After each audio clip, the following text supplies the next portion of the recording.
Alright, salutations everyone. This is yours truly, Feniqkuzsu umu, and we returned with our playthrough of Final Fantasy 12. I was just going to drop one video. I decided to drop two, and that's because maybe I'm just in content creator mode. I'm not really sure.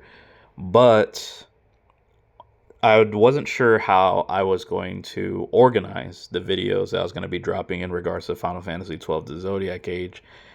Originally, I was going to do the hunts, the marks, you know, and then I was going to post the boss battles. But then I remembered that I also recorded stuff like this, which are the mini boss battles. There's not many of them in the game, but I decided that, you know what, screw it. They're part of the story as well, and it makes for forward content, so why not?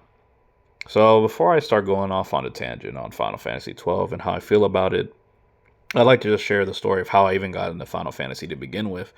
So when I was a lot younger, I had cousins who stayed in Mexico, and one of them emulated games. And one of the games that caught my eye when I was younger was Final Fantasy. I played 1 through 6, never completed any of them, but I was just intrigued by just JRPGs in general. I want to say back then my favorite was probably Final Fantasy 5. But being that I would only really see them in the summer, I would just play it and just kind of forget about it until I started, until I go visit again. Years go by, and I meet a friend of mine who I will call Ash, and he introduced me to Final Fantasy X. He was a huge Final Fantasy and Kingdom Hearts fan. And no, before Final Fantasy X, he showed me Final Fantasy VII, and I'm not gonna lie, I wasn't sold on it. But then he showed me Final Fantasy X, and I just liked it. It looked really cool. The voice acting, the graphics, everything. It was just sublime. It was just wonderful. It was great.